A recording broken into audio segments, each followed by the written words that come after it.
जय श्री कृष्णा दोस्तों, स्वागत है आपका मेरे YouTube चैनल क्रिएटिव जैस पे। जैसा कि दोस्तों आप लोगों को पता है कि हम भगवत गीता के 1 बाय 1 करके सारे चैप्टर्स अपलोड कर रहे हैं। अभी तक हम लोगों ने कितने चैप्टर्स अपलोड कर दिए? अगर आपने मेरे वीडियोस को देखा है तो प्लीज कमेंट करके बताइए। और आज हम सीखने वाले हैं भगवत गीता का चैप्टर नंबर 14। तो चलिए दोस्तों शुरू करते हैं। दोस्तों, भगवत गीता का जो चैप्टर 14 है वो है प्रकृति के 3 गुण। तो चलिए दोस्तों, आज हम भगवत गीता के इस चैप्टर 14 को कंप्लीट करते हैं। श्री भगवान बोले, ज्ञानों में भी अति उत्तम उस परम ज्ञान को मैं फिर से कहूंगा जिसको जानकर सब मुनिजन इस संसार से मुक्त होकर परम सिद्धि को प्राप्त हो गए। इस ज्ञान को आश्रय करके अर्थात धारण करके मेरे स्वरूप को प्राप्त हुए पुरुष सृष्टि के आदि में पुनः उत्पन्न नहीं होते और प्रलय काल में भी व्याकुल नहीं होते। हे अर्जुन, मेरी महत ब्रह्म रूप मूल प्रकृति संपूर्ण भूतों की योनि है, अर्थात गर्भाधान का स्थान है, और मैं उस योनि में चेतन समुदाय रूप गर्भ को स्थापन करता हूँ। उस जड़ चेतन के संयोग से सब भूतों की उत्पत्ति होती है। हे अर्जुन, नाना प्रकार की सब योनियों में जितनी मूर्तियां अर्थात शरीरधारी प्राणी उत्पन्न होते हैं, प्रकृति तो उन सबकी गर्भ धारण करने वाली माता है, और मैं बीज को स्थापन करने वाला पिता हूं। हे अर्जुन, सत्वगुण, रजोगुण और तमोगुण ये प्रकृति से उत्पन्न तीनों गुण अविनाशी जीवात्मा को शरीर में बांधते हैं। हे निष्पाप, उन तीनों गुणों में सत्व गुण तो निर्मल होने के कारण प्रकाश करने वाला है और विकार रहित है। वह सुख के संबंध से और ज्ञान के संबंध से अर्थात उसके अभिमान से बांधता है। हे अर्जुन, राग रूप रजोगुण को कामना और आसक्ति से उत्पन्न जान। वह इस जीवात्मा को कर्मों और उनके फल के संबंध में बांधता है। हे अर्जुन, सब देहाभिमानियों को मोहित करने वाले तमोगुण को तो अज्ञान से उत्पन्न जान।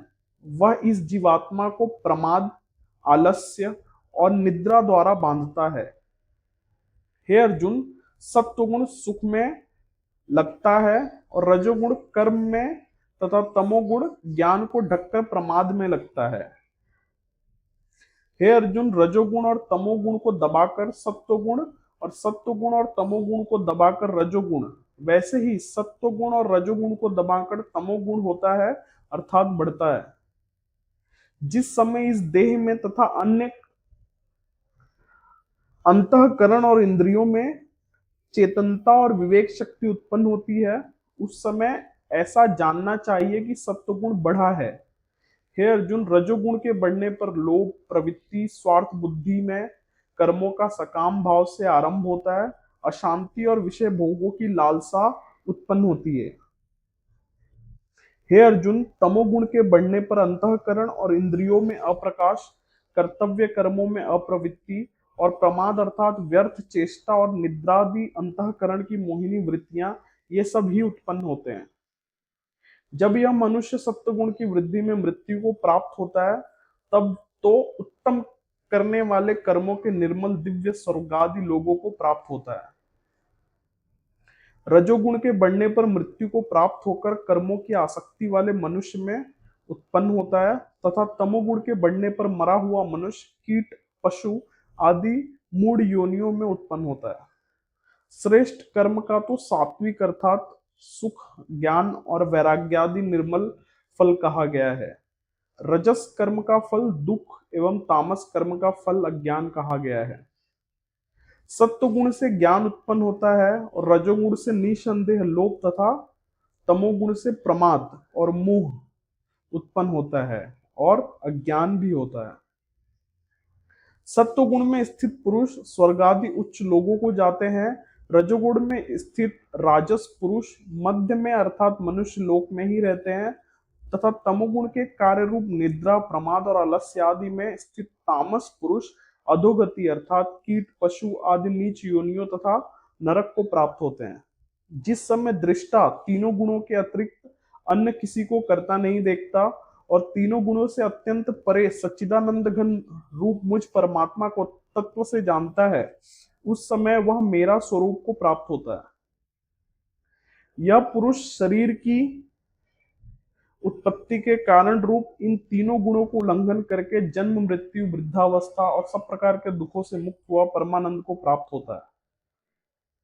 अर्जुन बोले, इन तीनों गुणों से अतीत पुरुष किन किन लक्षणों से युक्त होता है और किस प्रकार के आचरणों वाला होता है, तथा हे प्रभु, मनुष्य किस उपाय से इन तीनों गुणों से अतीत हो सकता है, विस्तार में बताइए।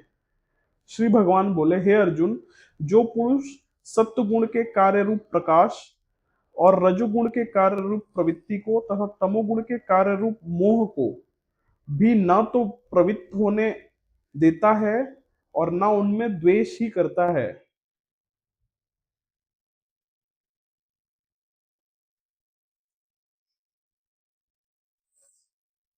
जो साक्षी के सदृश स्थित हुआ गुणों द्वारा विचलित नहीं किया जा सकता और गुण ही गुणों में बरतते हुए ऐसा समझता हुआ सच्चिदानंद घन परमात्मा में एक ही भाव में स्थित रहता है एवं उस स्थिति से भी कभी विचलित नहीं होता, जो निरंतर आत्म भाव में स्थित, दुख सुख को समान समझने वाला, मिट्टी पत्थर और स्वर्ण में समान भाव वाला, ज्ञानी प्रिय तथा अप्रिय को एक सा मानने वाला और अपनी निंदा स्तुति में भी समान भाव रखने वाला होता है, जो मान और अपमान में भी सम है, मित्र और वैरी के पक्ष में भी सम है एवं संपूर्ण आरंभों में भी कर्तापन के अभिमान से रहित है, वह पुरुष गुणातीत कहा जाता है।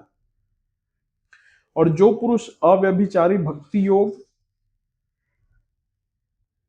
द्वारा मुझको निरंतर भजता है, वह भी इन तीनों गुणों को भलीभांति लांघ कर सच्चिदानंद घन ब्रह्म को प्राप्त होने के लिए योग्य बन जाता है, क्योंकि उस अविनाशी पर ब्रह्म का और अमृत तथा नित्य धर्म का और अखंड एक रस आनंद का आश्रय मैं ही हूं।